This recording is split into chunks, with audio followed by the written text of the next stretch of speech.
thank you so much for coming. We are very happy that you are here. I know that all of you came to see Barbara. I know that you're excited to speak to her and to listen to her. And also, we have a beautiful breakfast that we're gonna enjoy.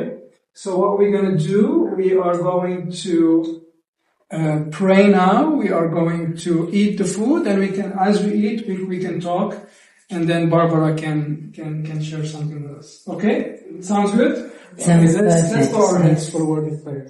Heavenly Father, we want to thank you so much for your goodness and your love in our lives. Thank you so much for bringing us all here. I pray that you bless the food that we are going to eat, and you bless our time together. In Jesus' name I pray. Amen. Okay, you can come and you can enjoy the food.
Because I know I'm safe here.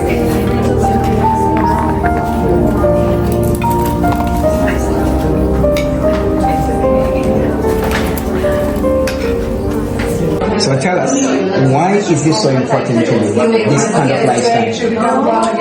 Because it keeps me healthy and it prevents me from being sick. Wow. Because my body functions according to on petrol.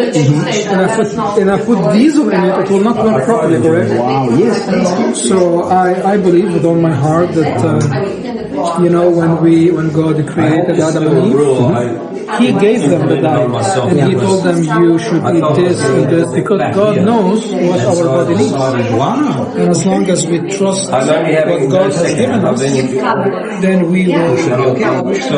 Because God said, if you listen to me and obey me, I will not allow the diseases that strike the rest of the world to come upon you. Wow. It doesn't mean that I will not get sick, but what it means is that I'm doing my best by trusting God to prevent myself from sickness. Wow. Thank you so much. Thank you so much. Tell us, what? And I know she's hosting us, right? She's hosting us here in your house. But can you please tell us what is this one here? Did you make this, or maybe just give us a tour and show us and what you made and what's the difference from the different food? Yeah. Okay. So we are having a plant-based breakfast here with Barbara and Dubai, and what is good plant-based breakfast? So we have sourdough bread made out of spelt flour, which goes very tasty with some olive oil, and then we put some lentils, which are just made with cardamom, coriander, and caraway seeds. And then we can also have some scrambled tofu. Yes. This looks like eggs. Someone said that these are eggs. And it looks like a Jamaican food that's called ackee. It looks like ackee. But you're eating eggs. Give us some proof from inside. It's beautiful how much you can make, food from tofu. Tofu? So this is tofu, and we use turmeric powder or fresh turmeric. And we crumble the tofu with some onion and garlic and ginger, and then with some mushrooms. And here we go, we have a beautiful plant-based protein. We all crave for protein. So here we go. It's tofu and So the protein is here? yes, just simple as that. But people are always saying to us, but coach, if you are saying you're plant-based, why not my protein? Exactly. Here we go. Here's protein. Here's protein. Even here is protein as well. Because it's protein as well. Please, take us to sweets, because I know my kids, they love sweets, and they always say, to me, baby, your food is boring. But I see here goes some nice stuff. Please, take us to the sweets. Yes. We have plant-based apple crumble, which is made with almonds and spelt flour, and some nuts and coconut butter. And then we have cupcakes. We have carrot cookies. So you can cupcakes? Yes, and cupcakes are made by eggs or bananas, because a lot of people Eggs and bananas? Yes, instead of eggs, bananas. And she's asking where and how do you get your bananas? So here we go, we put bananas on my eggs, and we add some nuts, and we add eggs and bananas. So yes, Monday desserts are also very tasty and very rich in color. Wait, I have to go to the restaurant there. I have to have one of that and show the guy that this is like Which one? that cupcake. Cupcakes? Yeah. Oh, they're very good as Yeah. well. Oh my God, I like this. Can I just have one of these? Okay. So, this one, you are saying to them that this is 100% healthy? Yes, there is no sugar. My sugar, sugar. is date syrup. Okay. Then because today is a special day, so I made it a treat. I added some dark chocolate chips, but you can add carrot chips, or you don't have to add anything. It's up to you. But as a treat, okay. And we also... Yes, please enjoy. And I added some nuts. I blended them together just to give a better volume. So like I added some cashew nuts, added some almonds, and maybe a little bit of walnuts as well. Blended them together. Then I blended bananas. Like my fat, I added some olive oil or coconut oil. You can add just a little bit to get moist. And it's a soft butter. So simple. And you can add even blueberries if you want, raisins. It's up to your medication. But that is a good start. Wow, guys, this is amazing. In fact, look at the texture. It's much better than the one that you buy from the shops, and with all that, added stuff. And after you eat it, you feel so good, even though it's a dessert. You don't feel heavy. You feel light. You feel very good. Lots of fiber. Wow. Evelina, the day I started this lifestyle, I thought it was going to be boring, but I didn't know that it's such a joy. Exactly, such a diversity. Just look at the table, so many colors, so many smells,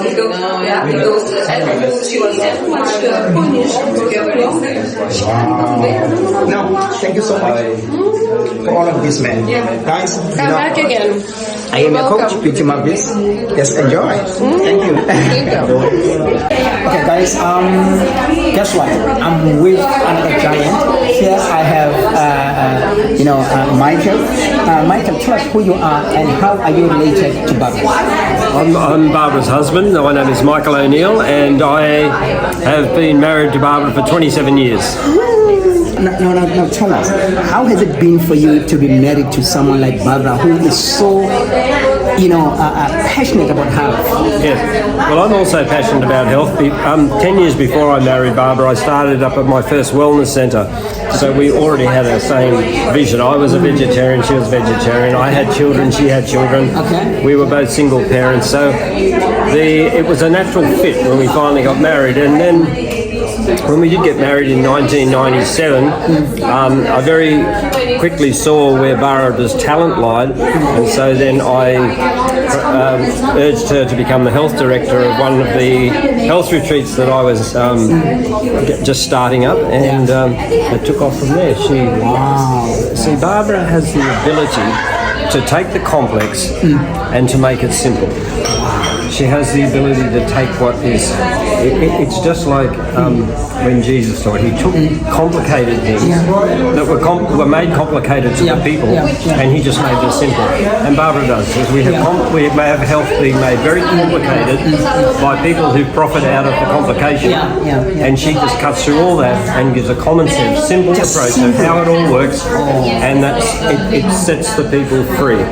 Wow. Because, one of the questions that I'm always fascinated about, like, how she gets to remember so many things. Because, when she's there, she doesn't use PowerPoint. And it's like, it's always like this, even at home, like she can remember. She's a very disciplined person. She's very passionate about what she believes. She's very disciplined. She memorizes huge sections. Number one, she was always a great memorizer of the Bible, and she was a memorizer of medical journals and books that she would read. She would memorize whole passages and pages, so that she knew what she was talking about. She's always very much reading the latest information that comes out, so that she's up to date in what people are talking about. And if there's any new scientific discoveries, she always looks at it, but she always looks through the prism of the what does God say about that? Through the writings of Ellen White, and if they're in harmony, then she can go ahead with it. If there's disharmony, then she will reject it. Wow. Because, as I was interviewing here today, she gave us this verse, and it was long, and I'm like, I can't memorize that. And I'm saying young, and she told us she's in her 70s, and guys, she can memorize all this information, all these medical terms, like it's nobody's business. Yeah. Well, it's lovely talking. I'm going to have to go because Barbara's about to do her talk now. Okay. Thank you so much, Michael, man, and all the best to you. Enjoying your breakfast too. Yeah, it was amazing. Michael. Okay.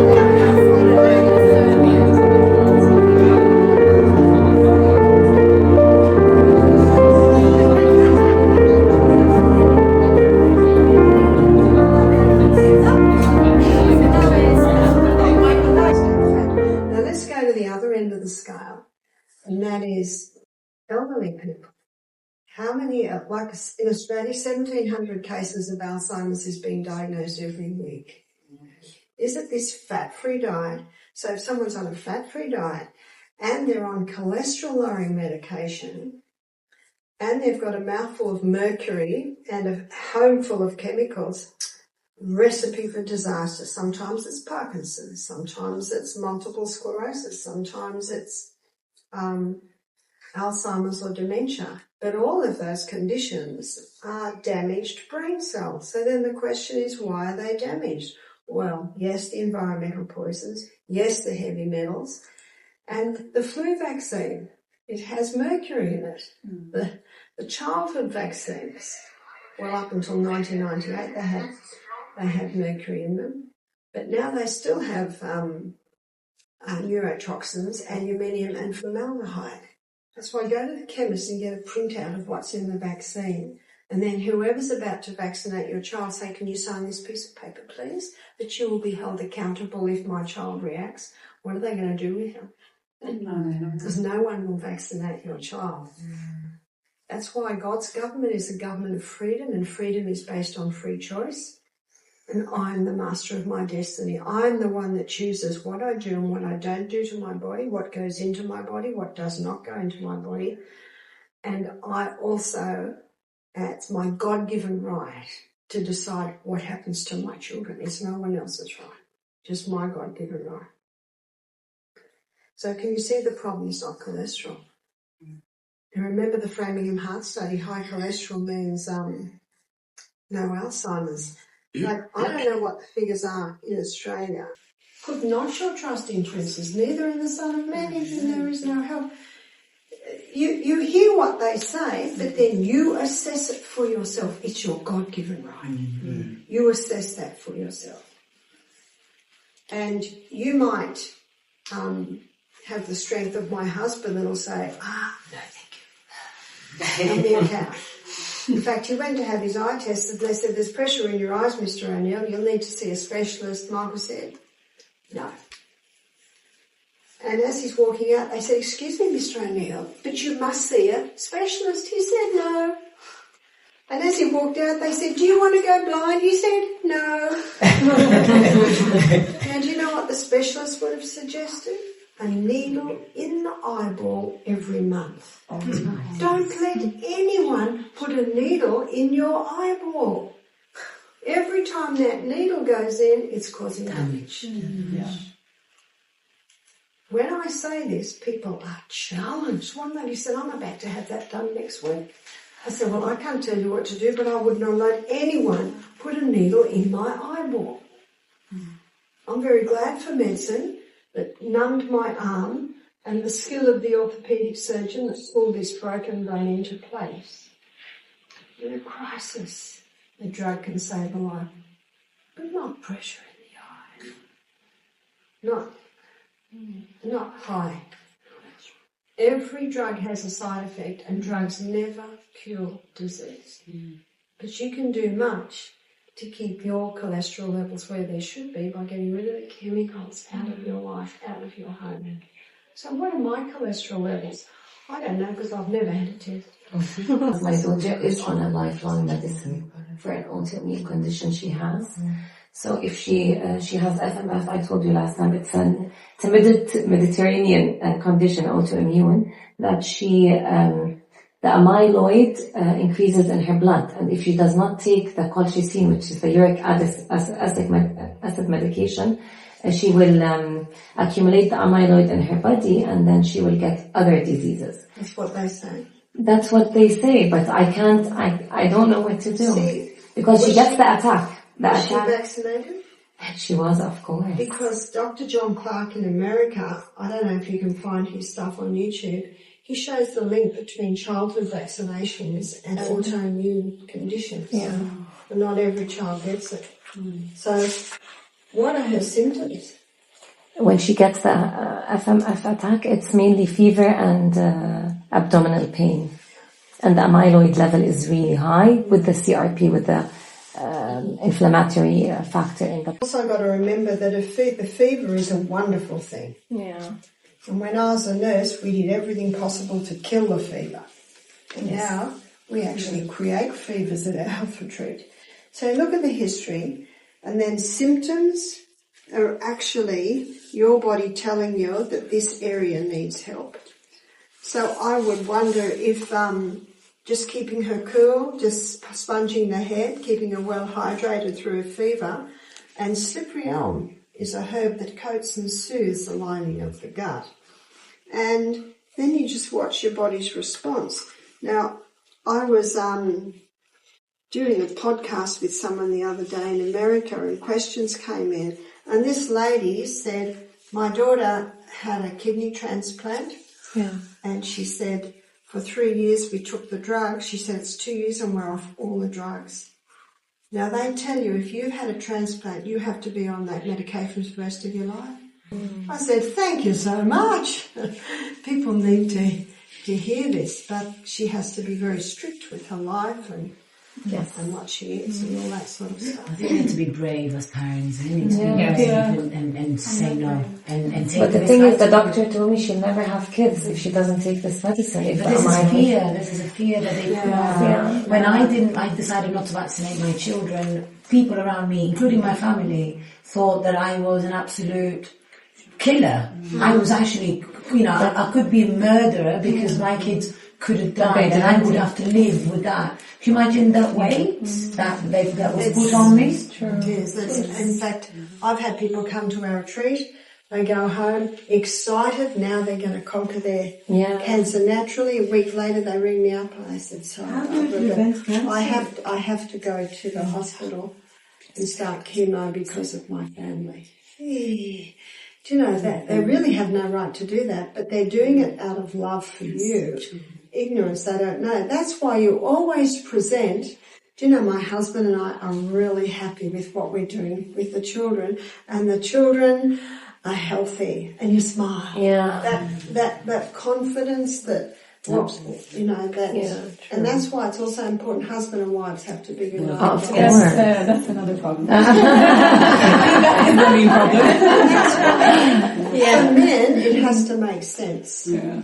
And they need the information. They need the information. And you give them the information and then they'll see. So speaking of issues, my daughter had an inflamed appendix last week. My daughter, my 10-year-old daughter, she had an inflamed appendix, and I wanted to know what's the reason to get it. They obviously got it removed surgically. Yeah, that's a pity. Yeah. So then you have a look at her last 24 hours. Before it. Yeah, something has triggered it. So only 24 hours. Yeah. Okay. What triggers an appendix? What triggers it? Well, what the appendix does is it's the colon's oil can, so it lubricates the contents of the colon, and it also releases antibacterial fluid. So if what's coming out of the small intestine, because here's the large intestine, and that's where the small intestine comes in, and the appendix is there, so it's right down near our right hip bone. And if what's coming out of here is toxic, and what would cause what to come out of there to be toxic? High sugar diet, high meat, maybe the person's dehydrated, there can be a few things. Then the appendix has to pump this antibacterial fluid to calm it down, and that can cause it to inflame. That is one thing. Is there a way to heal it without removing it surgically? Yeah, you just put ice on it to get that inflammation right down, and you give 3 enemas in a row, and that cleans out the colon. Just water enemas? Just water. Salt? Just water. Just water. I have a controversial it's not being controversial, but cancer, the protocol is / poison burn, it's called. Yeah. / surgery, poison with radiotherapy, poison with chemotherapy. It's killing pretty much, because actually There's huge amounts of glucose, sugar. and it also loves living in an oxygen-free area. And so what we do is we go at alkalizing the diet, getting the sugars right down, and oxygenating the body. One of my uncle, and he's a doctor, cardiologist. He's been eating for all his life, pretty much vegan, and reducing quantities. He's a very healthy man. He's running. He's been diagnosed with lympho nodes cancer. See, the lymphatic system is the system that sweeps away waste from the tissues, and the largest lymphatic organ are your tonsils, and they're the only organ that throw waste straight out. So when the body is overloaded with toxins, that's when the lymphatic system goes to... Yeah. It goes back to our clothing. Our breast actually just cleared from the also our thigh. So it's toxic. Doesn't matter what the nutrition that they're taking. We have to look at everything else in his life. And the worst thing to do is to take tonsils out. Vegan, but does he eat a lot of sugar or no? And a lot of... Not at all. No, he's diabetic, so he doesn't eat any...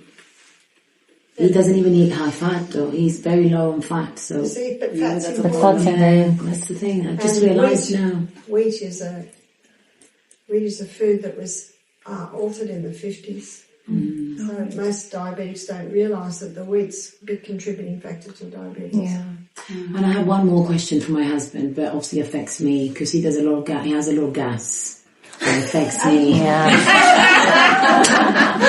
So it comes from my husband. Make sure you ask Barbara. But yeah, and of course, a few things. It can be eating too fast and not chewing the food properly. That's the only place where you can actually break the food down. He does that manually. Is in the mouth, and so if big lumps of food are coming down here, that can create a lot of gas further down the gastrointestinal tract. Also low hydrochloric acid because it's not breaking down the food properly. So they're the two main reasons. The chewing fast and the low hydrochloric. Low, okay. For the IBS, for people who are bloated, who have IBS, should they go on a low FODMAP diet? That has been shown to help. The problem is they can't eat any beans. Yeah. But if the beans are well soaked, and if the beans are well rinsed, you put it to boil and all that froth, that is the causing of the gas. See all those bubbles? Gas. So you've got to rinse it halfway through cooking, and then I rinse it again, and then I put it with the sauce. What about green beans? Green beans do perfectly fine. Oh, they don't affect us. So that's just lentils, chickpeas. All your legumes. Okay.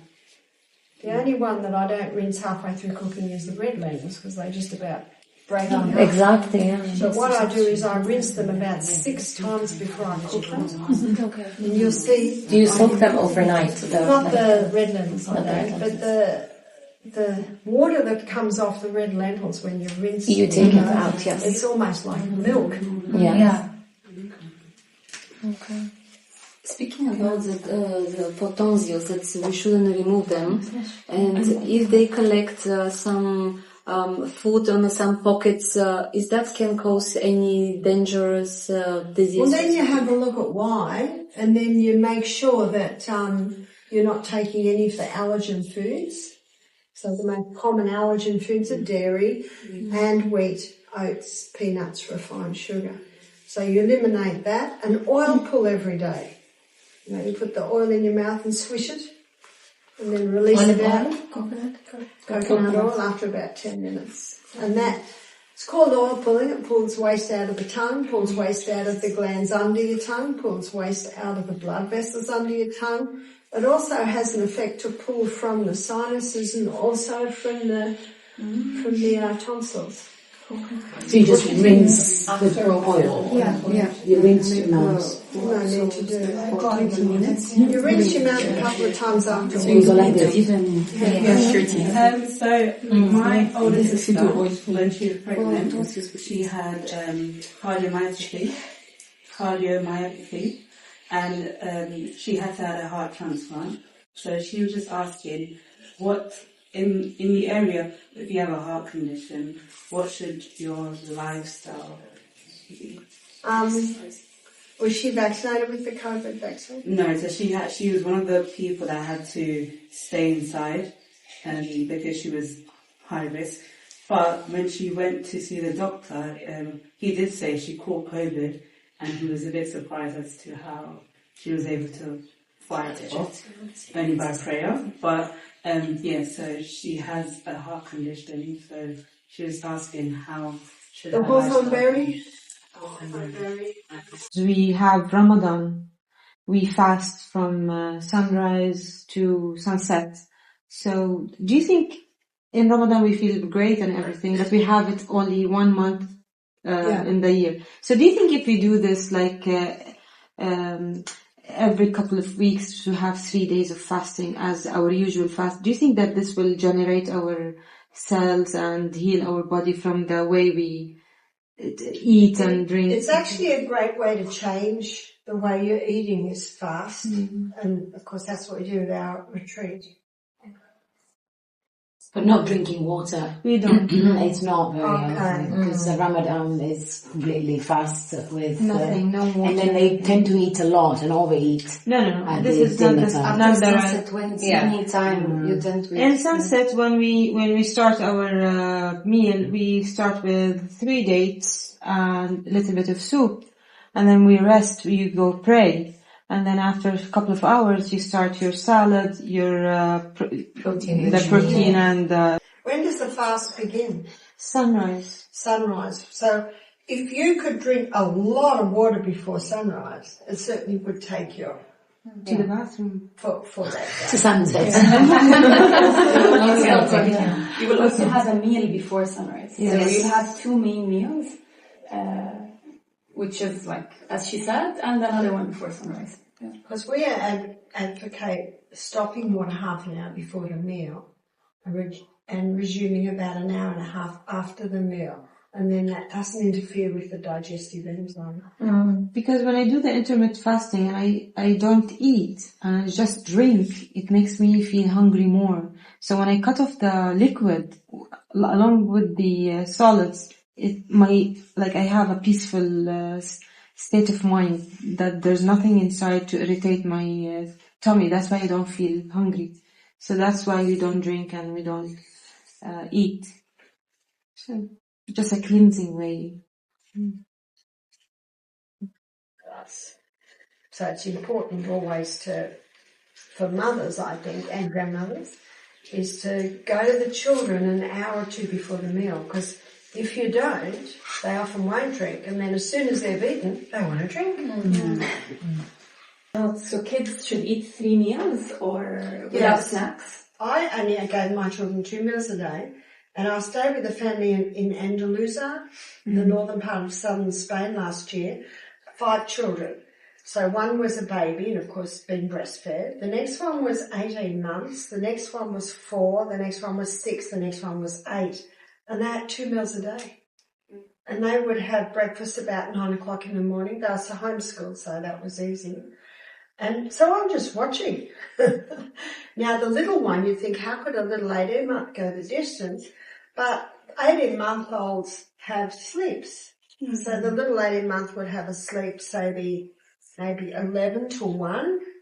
And then when the little one woke up, they'd give him water. And then at 2, they'd have the main meal.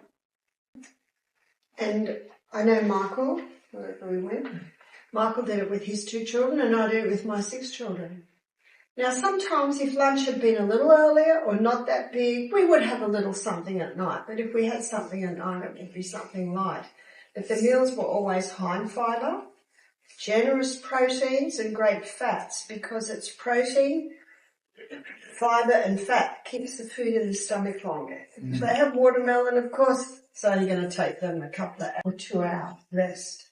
And if you know digestion, which as a nutritionist I've studied in detail, our nutrients are absorbed in the small intestine. Do you know what that means? When the stomach's empty, our cells are still getting nutrients, so we don't have to eat when we're hungry. And you've probably noticed that when children say they're starving, they're bored. Yes, because their stomachs are the same as ours. And a friend of mine said, Barbara, how come your children eat salad and mine won't? I said, well, it might have something to do with the chocolate you gave them an hour ago. And she'd say, oh, Barbara, don't be so fussy. Pale and white. And she wrote that, would that be the early 1900s, late 1800s? And she talked about eating breakfast like a king, lunch like a queen, and tea like a pauper. So it really is the time-restricted eating. And that's what we do at our retreat. Our guests have breakfast at 7:30, then they have a main meal at 1:30, and then in the evening we give them thin soup, which is like a broth. And that's also because they have the steam sauna and they lose a lot of perspiration, which is also minerals.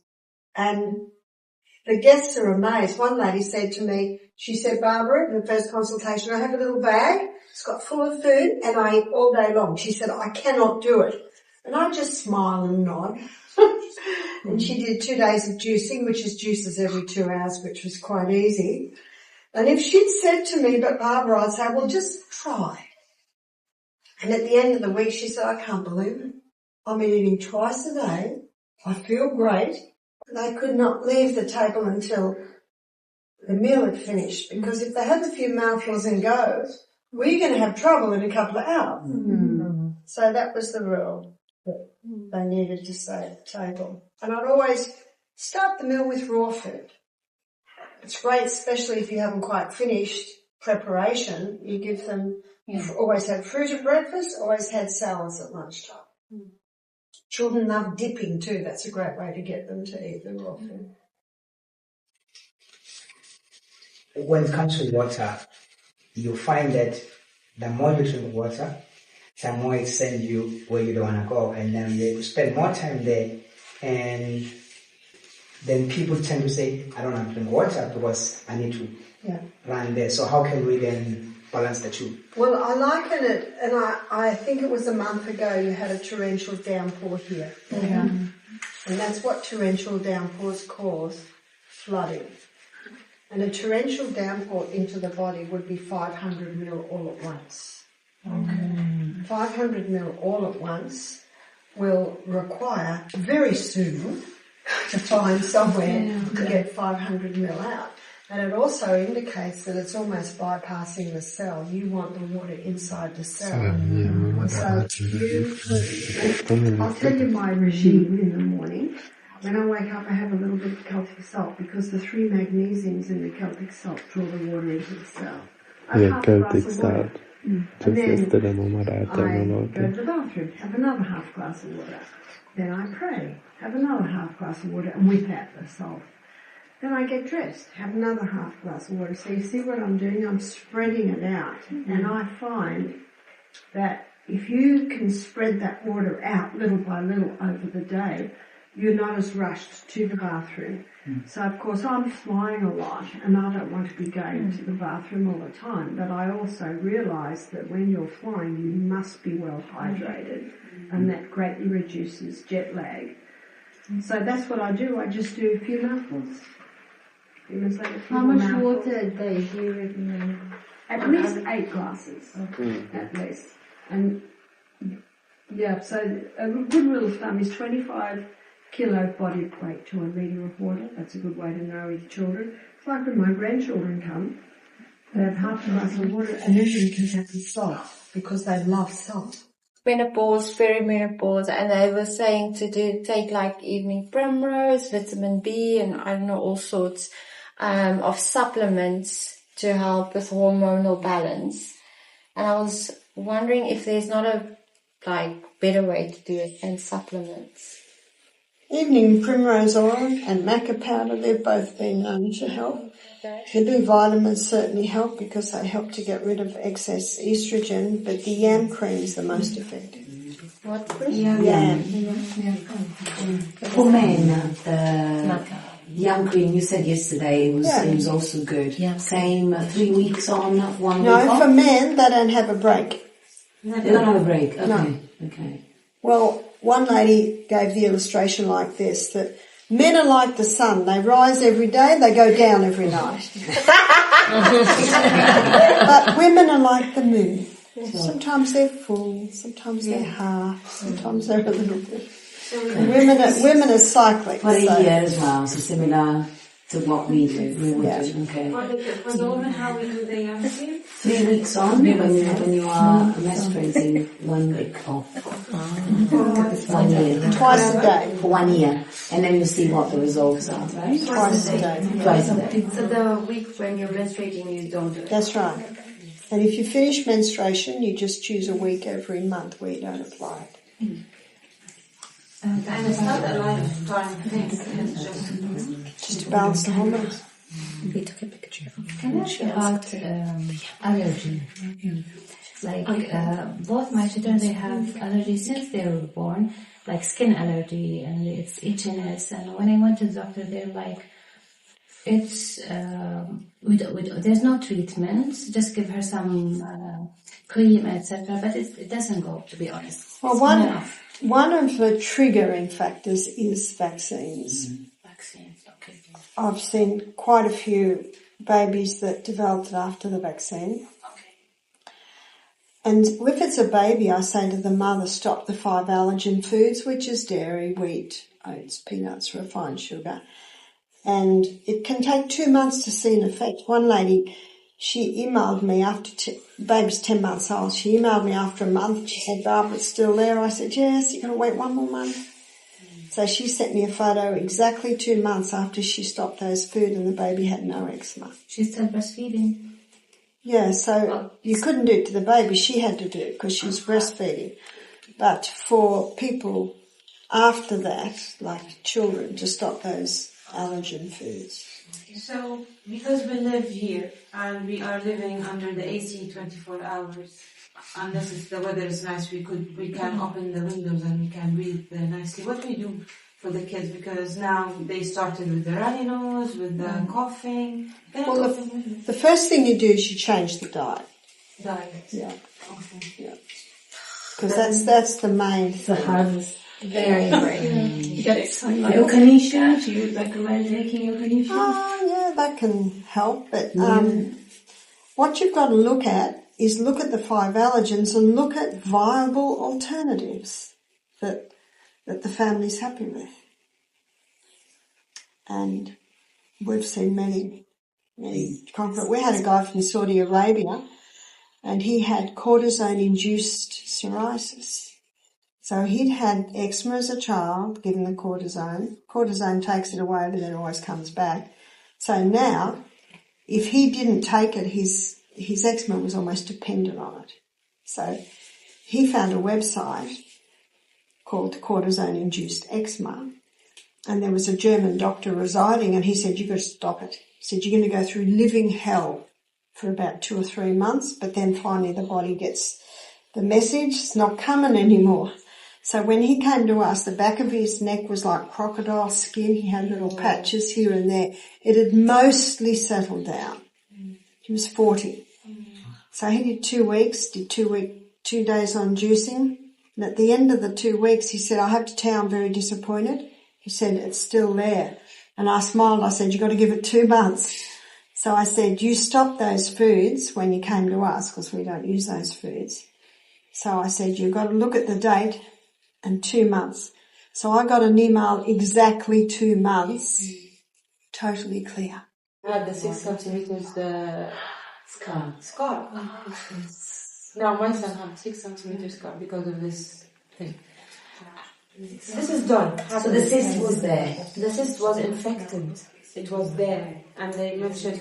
They said it might be from the cat. It might be from when he was in my belly. When I was pregnant with him, he got like some kind of unusual. I don't know. Like when he was developing, it was one cyst should go somewhere, but it didn't go anywhere. But it got here, and with the sickness and the saliva and the bacteria, it got inflamed over the years. So we don't know exactly what That's right. All you can do is but hypothesize, and that's all they do, is hypothesize. And sometimes it can be a little bit of that, and a little bit of that, and a little bit of that. Mm-hmm. All you can do is hypothesize, and then see what the body responds to. But now my question is, now it's done. He is 10 years old. This was when he was 4 years old. It's done. The mark is there. He's living with it. It's fine. Now he wants to have a cat. in the house, and I've been telling him no, because Just take him to the mirror and say, I don't think pets should be in the home. I used to do live blood analysis at Misty Mountain, and just about everyone that had animals in the home had parasites in their blood. We need to finish, unfortunately. Sorry. We need to finish. We'll do that the last question. Yes, please. And are there any natural remedies against parasites? And is there any way, any test to verify if you do have parasites? If someone's got animals in the home, they should do parasite cleanse monthly. And the parasite cleanse includes wormwood and black walnut. What walnut? Wormwood. Wormwood is a herb that is toxic to worms, but not humans. Can you write it? I've got a tissue. Wormwood and black walnut. And you can usually buy them in a parasite mix in the health food shop. All these are essential oils? No, just these two. So you dilute You can often buy a bottle and say parasite cleanse, and you read the ingredients. These will be the two number ones. Some will have cloves, some will have oregano. They're quite good. And you dilute it in water? No, it's a tablet, so you just drink it. Okay. Oregano. Some people say, but is that safe for children?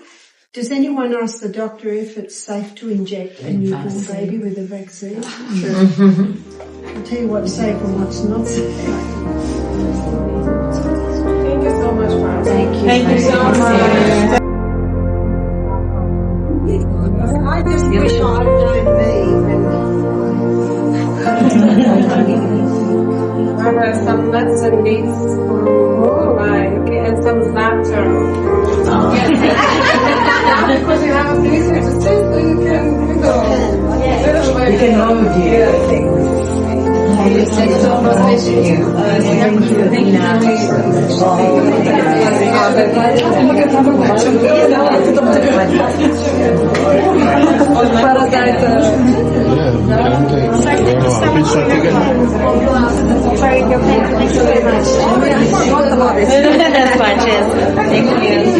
I hope Brother Becky has the video. Not his video on Instagram. Did it save on Instagram when the video live?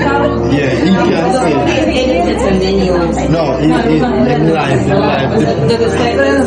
Yeah, I'm happy to see it. Ah, yes? Yeah, no, but I haven't made